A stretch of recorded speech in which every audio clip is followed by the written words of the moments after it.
E aí pessoal, tudo bem? Meu nome é Israel e eu trabalho aqui na parte de design da Realiza. E eu tô com uma proposta nova aqui de proposta de valor versus o cliente. Eu explicar o que eu faço na verdade, né? Eu trabalho com design de experiência do usuário. Isso aí é uma profissão mais nova, mais recente, que o pessoal lá da Apple vem implementando aí desde os anos 70, anos 80 mais ou menos. O que essa profissão faz? Ela observa em todas as esferas de uma empresa, de uma proposta de valor, né, que é o que a gente pode oferecer, como que o usuário vai ter essa experiência. Por exemplo, se a gente fosse uma empresa de sapato, por exemplo, a pessoa responsável pela experiência do usuário, que tem um acrônimo chamado UX, né, UX, vou mostrar aqui rapidinho na apresentação essa parte aqui, ó, o X, tá vendo? Design de experiência da marca, né? Eu coloquei aqui, mas é User Experience. Essa sigla de User Experience é a experiência do usuário, é quando a gente começa a pensar em toda a experiência do usuário de acordo com o contato que ele tem com uma marca, tá? Então existe um produto que é de uma marca, né? E esse produto a gente vai defender toda a experiência dele inteira, assim, enquanto o usuário, né, ou o cliente estiver em contato com esse produto. Então, o que eu estava falando lá do sapato, você poderia desenhar desde a marca do sapato, se ele tivesse uma marca só, exclusivamente para ele, até o jeito de usar, onde ele ia pegar, se ele ia ter língua, se ele ia ser com cadarço ou não. A gente definiria o público dele, se é pessoas mais velhas, se é pessoas mais novas. Se fosse criança, por exemplo, a gente poderia não colocar um tênis no lugar do cadarço que fosse elástico, por exemplo, ele não ter que dar aquele lacinho, né, tal. Então existem vários aspectos que a experiência do usuário pode ter. Faz parte sim do planejamento, mas ele está mais ligado na parte de integração entre todas as outras, como que eu posso dizer, está ligado mais em todos os aspectos do modelo de negócio mesmo de uma empresa, tá? Então, mas sem mais delongas aí, eu vou mostrar para vocês aqui, ó, essa apresentação que eu fiz, que é a proposta de valor da Realiza indo em encontro com o cliente, tá? Então, para a Realiza, dentro do ecossistema de comunicação e venda, a gente tem 3 esferas bases e a interseção entre elas, tá? Aqui no meu raciocínio, que é o seguinte: o mercado imobiliário de um lado, e a gente tem o marketing, né, que é a proposta de valor que a gente tem, e o comercial de vendas, que é quem vai sair para vender a nossa ideia de marketing aqui. Só para deixar um pouquinho mais claro, a publicidade e o marketing, elas trabalham em conjunto, tá? Então, para entender melhor, o marketing é quem define e estuda a parte do mercado, o que vai ser vendido, como vai ser vendido, se o produto vai ser grande, médio ou pequeno, como que a gente pode ter algum diferencial competitivo, pesquisar e descobrir diferenciais competitivos aí, né, de um produto. Aqui no caso da Realiza, os produtos são os imóveis que a gente faz. E a parte da publicidade define como que a gente vai traduzir para o público essa nossa proposta de valor, tá? Então precisa ter muito bem escrito na cabeça aí o que é essa diferença aí, né? Então é o seguinte, para organizar melhor o ecossistema de experiência do usuário, eu vou ficar batendo em cima dessa tecla porque eu acho que é um ponto que a gente precisa entender, sabe? Experiência de marca que o cliente vai ter com a Realiza, qual é o relacionamento que ele tem. E isso a gente pode pensar no aspecto da jornada de compra dele, né? Desde quando ele não está nem pensando em ter uma casa própria, quando é criança e tudo, até depois que ele já tem a casa própria, né? Então a gente pode defender em vários contextos e etapas aí dessa jornada de compra dele. Então a gente tem o marketing aqui, que define a proposta de valor, que define qual é o estudo que a gente tem junto com os bancos, o financiamento que a gente vai ter para dimensionar o tamanho do produto do imóvel que nós vamos fazer, junto com os diferenciais de mercado e competitivo. Então, estudar aí, fazer o desenho da proposta de valor mesmo, pensando na matriz BCG, pensando em fazer benchmarking de mercado e tudo, junto com o pessoal da arquitetura e do planejamento, depois para passar um bom briefing para a publicidade. Então, trabalhando aqui na Realiza de dentro para fora, eu percebi alguns problemas e os desafios que a gente tem hoje. Tá? O principal desafio que a gente tem é evitar o telefone sem fio aqui, que eu vi, que tem muito aqui. Então, entre as esferas aí que a gente vai estar trabalhando para conseguir fechar em venda, hoje, quando o marketing passa, o planejamento e o marketing, eu preciso assim, explicar melhor sobre essa hierarquia, que o marketing não é quem faz o design ou quem faz falar assim, não, é quem faz a parte gráfica da publicidade, entendeu? O marketing antecede a publicidade. Então, o departamento de marketing da Realiza eu vejo composto a parte de arquitetura, a parte de planejamento mesmo de mercado que tem aqui, junto com a Dani e com o pai dela, essa inteligência aí de escolher um bom produto, de definir aquela primeira diretriz, vamos falar assim, né?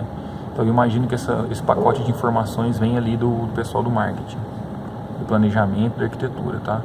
Então existe uma perda de informação que eu vejo que é por causa da incompatibilidade de linguagem e falta de processo de comunicação. Então, como não tem um padrão de criação desse novo produto, acaba que a gente não tem uma ligação, tipo assim, a gente não consegue dar informação suficiente para o pessoal da publicidade desenvolver um trabalho mais otimizado, mais inteligente, vamos falar assim. Acaba que a equipe fica sendo desorientada, né? A equipe de publicidade acaba desorientada, então não tem uma orientação legal do que elas têm que fazer e o briefing fica incoerente e incompleto. Aí eles vão tentar resolver com as informações que eles têm na publicidade e vai soltar uma publicidade sem coesão com o produto que foi criado pelo Departamento de Planejamento e Marketing. Isso acarreta numa absorção mais confusa e dispersa dos clientes. Então, vai pegar uma peça publicitária e talvez ela vai perder eficiência por não ter conversão. Eu separei algumas aqui pra gente ver, ó. Por exemplo, esse do Veneza aqui é um folder de carregação, foi uma tiragem bem alta, aí, acima de 30 mil unidades, por exemplo. E no final dessa peça, a gente, beleza, tem a apresentação, aí tem o argumento e tem a finalização aqui, né? Que uma das principais críticas que eu tenho nessa peça publicitária aqui é a falta de conversão. Isso vem de um não entendimento global da experiência de marca que o usuário vai ter, entendeu? Então, quando falha nesse planejamento global, as peças acabam sendo desconectadas. Então, a potência que ela teria de encarregar, por exemplo, encaminhar um cliente para um site, alguma coisa que possa ter uma conversão online ali, ela vai perder essa potência. Um outdoor vai perder essa potência também. Tá? Então, a gente precisa ter mais coesão e mais interseção entre as peças, entendeu? Então precisa ter um planejamento global, vamos falar assim, um desenho desse planejamento, né? Um desenho da proposta, né? De comunicação.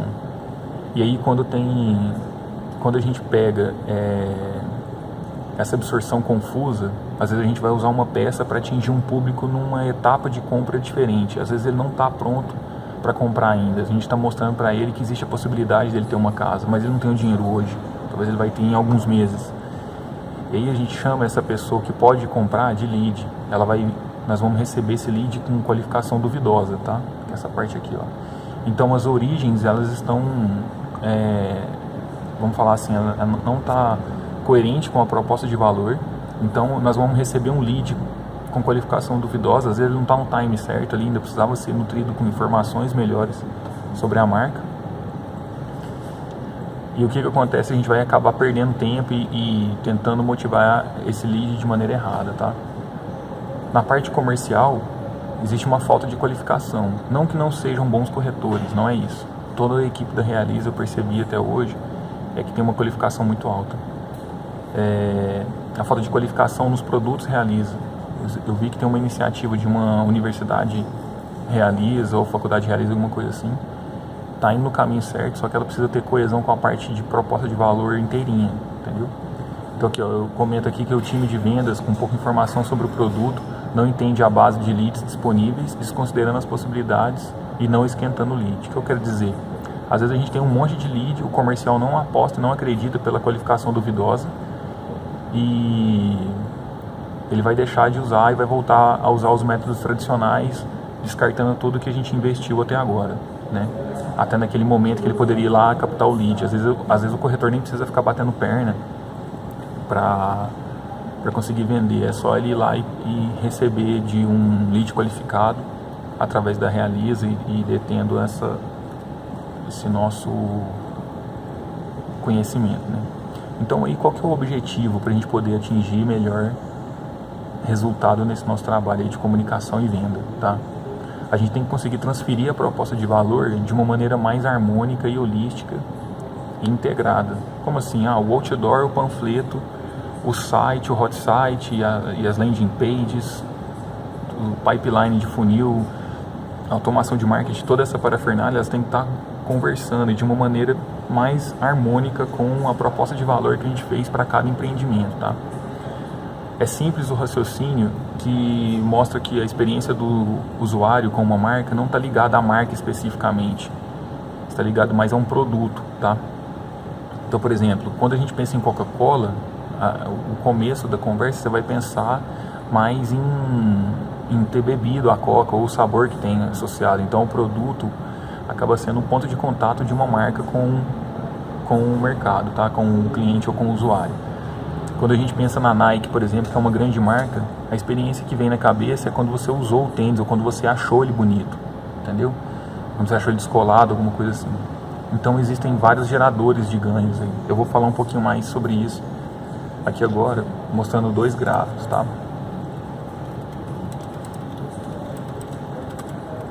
Só tô pegando aqui rapidão essa ilustração aqui, que é mapa de empatia.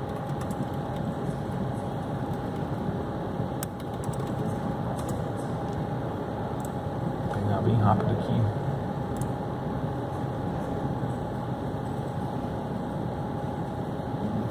Só acho em português.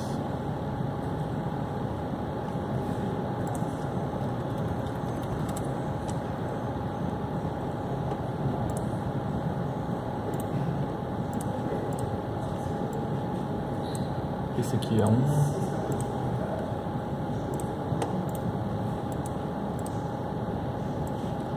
esse é outro.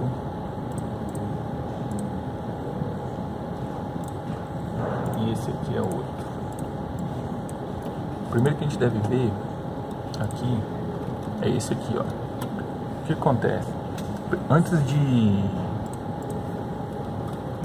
Tem mais um último aqui. Para entender, vou pegar um aqui. Vou pegar um Personas Imobiliário. Como a Realiza já vem vendendo, a gente consegue montar um estudo, um documento chamado Personas, tá? O que é o Personas? O Personas é um exemplo padrão do cliente perfeito.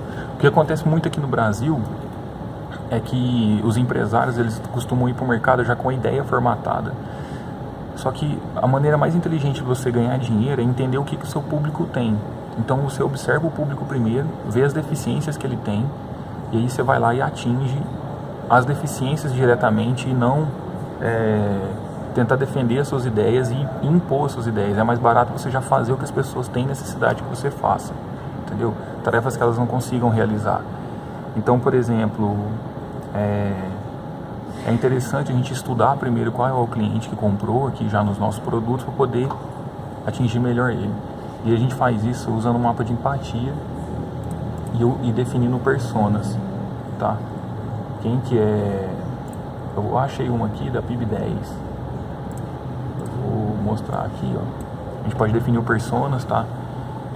Quem que é. Deixa eu pegar um personas melhor aqui.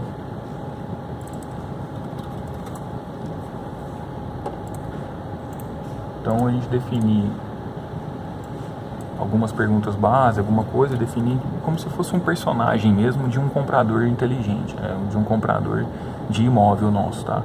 Depois a gente entender e fazer uma hipótese dela, tá? Para definir o conceito dela que ela tem de vida, o que rodeia ela, então o que ela vê, o que essa pessoa pensa e sente, o que ela escuta, o que ela fala e faz, quais são as suas dores e quais são os seus ganhos. Aí você vai pegar esse estudo que fez, a gente vai aplicar aqui do lado direito desse outro personas, que é o desenho de proposta de valor, tá?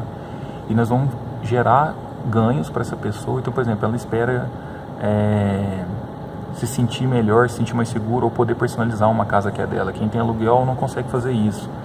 Então a gente vai gerar ganhos com isso. Então a gente vai poder, vamos supor que a gente cria um atributo de produto que seja personalizar o banheiro, por exemplo, que nem o MRV consegue entregar isso. Você pode comprar um pacote VIP lá e consegue personalizar. Já é um gerador de ganho, né? Do mesmo produto, só que ele tem um gerador de ganho. Às vezes uma dor que o cara tá com o nome sujo e a gente pode ver com o banco de uma proposta aí de financiamento simplificado, por exemplo. É uma dor que ele tem. Alguma atividade que ele possa fazer, é o esquema lá da documentação, que ele não consegue resolver, a gente pode criar um produto ou serviço que vai resolver para ele, entendeu? Então fazer esse esquema aqui da construção de proposta de valor, né, direito, assim, para cada empreendimento, já que é um contexto e um público diferente. Tudo isso baseado aqui, ó, no modelo de negócio da Realiza, que precisa ser entendido, tá? Esse modelo, ele baseia em 3 pilares, ó. Quem são as parcerias chaves, qual é a proposta de valor e quem é o público, tá? Como nós vamos definir o relacionamento com ele e como nós vamos entregar essa proposta de valor para ele. Existe dentro do alicerce das receitas e dos custos, tá? Então do lado esquerdo aqui a gente olha os custos, são as atividades que a gente vai fazer, os recursos que nós vamos usar, junto com as parcerias, né? Define os custos e as receitas vêm através da venda dos clientes, a entrega da proposta de valor para o cliente. Eu apresentei esses estudos antes para falar sobre o objetivo que a gente vai fazer da transferência de proposta de valor de maneira harmônica, usando aquelas ferramentas lá, tá? E é usando essas ferramentas que eu posso ajudar, como design de UX, que é design de proposta de valor. Então o que acontece? Ao contrário do desafio que a gente tem aqui do diagnóstico, eu apontei os mesmos lugares a solução. O que a gente tem que fazer? A galera do planejamento e do marketing tem que passar com reuniões mais integradas entre as áreas, tá? Para que a gente possa convergir as competências. Então o pessoal da publicidade precisa entender bem o que o marketing e o planejamento está disposto a fazer desde o início, desde a semente, tá? Então a gente vai conseguir passar briefing mais rico, disponibilizar as plantas baixas, defender mesmo o que foi feito lá no produto, o que cada produto tem diferencial, e deixar que o pessoal da publicidade receba esse conteúdo rico para saber como é que eles vão divulgar para o pessoal, para os nossos clientes, tá? Com isso a gente vai ter mais criatividade e coesão entre as peças. O planejamento da publicidade vai ser mais coeso, vai ser mais integrado peça por peça e com os produtos mais bem alinhados. Uma crítica que um dos nossos gestores comerciais fez aí vocês têm aqui, em algum dos empreendimentos, uma das perspectivas de uma casa para o público de mais baixa renda tinha um Audi, por exemplo, né? Então essa incoerência aí na criação das peças vem desse briefing e dessa falta de planejamento, tá? Nisso a gente vai ter um encaixe perfeito entre lá dentro do mercado. Então as pessoas são ativadas pela relevância da publicidade, não pela insistência da publicidade. Isso é uma das coisas do marketing 3.0 aí, que fala sobre inbound marketing, que é quando a pessoa consegue entender a proposta de valor de dentro para fora, tá? E aí a gente tem uma qualificação verdadeira dos leads, entendendo o ponto de cada um, em que estágio da jornada de compra que ele está. A gente pode ir nutrindo ele com conteúdos de maneira gradual, com que vai levar ele com relevância até o final do funil, tá? E assim o comercial, a gente tem que tratar ele com independência e controle. Como assim independência e controle? A gente não pode ficar na mão do comercial, não pode ficar na mão dos corretores, né? A ideia da proposta de valor não pode ser deles. Não é o corretor que tem um bom imóvel, é a Realiza que tem um bom imóvel e tem os corretores como representante desse bom imóvel da Realiza. Então, uma mínima interação da detenção da proposta de valor. Então, os corretores não detêm a proposta de valor na mão deles, que é o que a gente está vendendo. E precisa ter mais reconhecimento de marca e foco no relacionamento. Então, os corretores são feitos para dar relacionamento e não para defender a proposta de valor. que acontece? A marca não consegue ter um relacionamento físico, pessoal com o cliente. Quem consegue isso é o corretor. Então a responsabilidade do corretor é defender o relacionamento, entendeu? Ele vai conseguir fazer isso tendo muita informação. Por isso, interessante essa ferramenta do esquema. Qual que é a solução então para tudo isso? A gente usar ferramentas digitais convergentes com a publicidade tradicional e um conteúdo mais orgânico. Conteúdo orgânico, o que é isso? É um conteúdo que se adapta às necessidades do cliente de acordo com a etapa que ele está na jornada de compra dele, tá? A gente tem que fazer isso usando design de proposta, design de UX, que é o design da experiência com a marca, ou a experiência do usuário com a marca, tá? Eu pensei nas esferas e como elas vão interagir entre si. Planejamento e arquitetura, trabalhando com o sucesso do cliente, junto com a gestão comercial, né? Defendendo esse relacionamento aí. A gestão comercial junto com a publicidade, a gente tem os corretores junto para formar a experiência de marca, e o planejamento e arquitetura junto com geradores de conteúdo aqui interno mesmo da Realiza, com a publicidade, para a gente também defender a experiência de marca. Então tudo isso aqui vai converger com a experiência de marca que a gente tem com o usuário, tá? E aí como é que a gente vai fazer isso? Qual é a força que a gente tem? A gente já está com a equipe contratada, só precisa colocar cada jogador, vamos falar assim, na sua posição certa. Então baseado aqui no PDCA, que é planejar, executar, verificar e agir, eu pensei em organizar todo esse esquema nesses 4 pilares, tá? Na criação, elaboração, gestão e ação. Quem faz parte da criação é a galera do planejamento e arquitetura, tá? Planejamento detectando as tendências do mercado e possibilidades junto com o banco. Quais são as tendências e quais são as possibilidades que o banco pode ajudar, né? Que ele vai bancar aí. A arquitetura, criando solução exclusiva e justa para a realidade do planejamento. E esse grupo de pessoas gerando um conteúdo rico, tá? Usando a ferramenta do Personas, o mapa de empatia, design de proposta de valor, business model canvas, o memorial descritivo simplificado, mostrando a planta baixa e entre outras coisas que eu já vi nos projetos arquitetônicos que tem aqui na Realiza. Modelo de CAD simplificado e as tendências do mercado que eles detectaram para poder criar essas soluções exclusivas, tá? A elaboração, a equipe de elaboração, a parte de conteúdo e a parte de publicidade. Na parte de conteúdo, a gente criar uma biblioteca rica que dá sustentação para essa marca, para esse produto.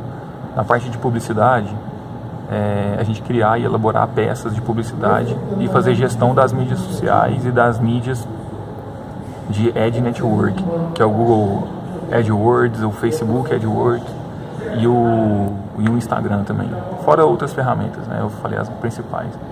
Então a gente vai produzir peças de gestão de canais, a gente vai fazer redação publicitária, vai fazer o design editorial, jornalismo, social manager, que é pegar vamos falar assim, tem um nome em inglês, social influencer, web influencer, aí, achar pessoas que estão dentro desse mesmo contexto que a gente tem, falando sobre decoração, estilo de vida e tudo, sempre assinado pela Realiza. Sai mais barato que a gente patrocinar palavras-chave aí.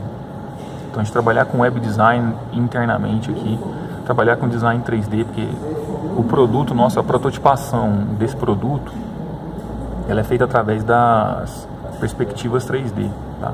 Então na minha opinião, a gente deveria ter esse conteúdo no nosso controle, não ter que ficar pedindo para um terceiro renderizar uma imagem durante 3 dias lá para poder passar para a gente. Isso tem que ser banal aqui dentro, tem que fazer parte do pessoal da publicidade e do conteúdo.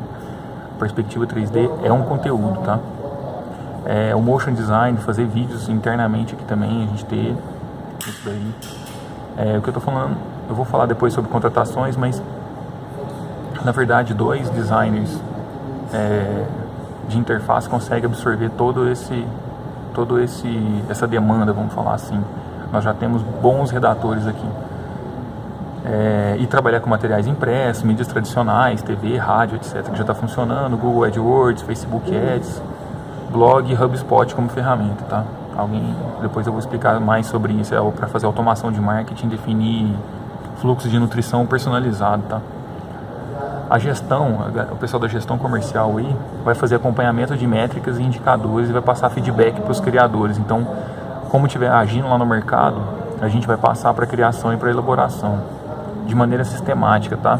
Então, o pessoal da elaboração e criação vai passar mais métricas para eles poderem medir isso e eles vão contribuir também. através de Google Analytics, o CRM que já está sendo implantado aí, que é o Hipnobox, o HubSpot para a gente fazer melhores pipelines de nutrição aí desses leads, e o ClickSense, que é uma ferramenta de BI que a gente pode cruzar esses dados aí, tá?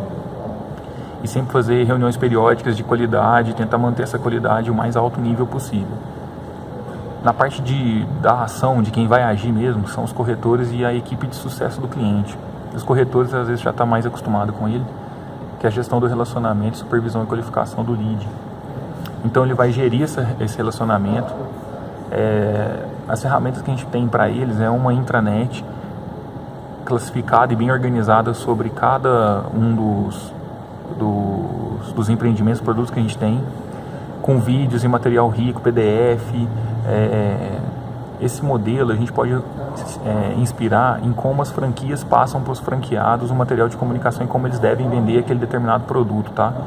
Que a maioria das vezes é feito por uma intranet, que tem PDF, tem material de defesa. Então eu ou então o gestor comercial vai gravar vídeos dos argumentos de venda, vai fazer treinamentos rápidos e vídeos de 5 minutos que entra naquela parte da universidade e realiza como é que é feito isso daí para cada empreendimento, e um acesso online para eles poderem fazer isso de qualquer lugar, do celular e tudo mais. A gente trabalhar com o CRM, o chatbox, o web, WhatsApp, o telefone, e-mail, blog, entre outros canais disponíveis aí, eu não citei aqui. A parte do sucesso do cliente é como se fosse o apoio e vamos falar assim, a detenção da proposta de valor de dentro para fora na Realiza, tá? Essa detenção de proposta de valor de dentro para fora na Realiza, a gente pode fazer isso com o sucesso do cliente. O sucesso são as pessoas que de maneira remota, ou pelo telefone, ou pelo celular, pelo WhatsApp, vai gerir aquele pipeline, né, aquele fluxo de nutrição que a gente definiu aí. Ele não é só online, tá? Não existe essa distinção online e offline. O mundo online é uma ferramenta, é um canal de comunicação com pessoas do mundo offline. Então, um folder é igualmente importante a um anúncio na internet, tá? Então é isso, fazer esse sucesso do cliente, tá? Foi essa estrutura e essa arquitetura que eu imaginei para a nova geração aí de publicidade e, vamos falar assim, essa nova experiência que a gente vai tentar passar aí para os usuários da Realiza. Obrigado aí pelo tempo, desculpa o vídeo grande, é um dos primeiros que eu estou fazendo aqui para a Realiza. Obrigado.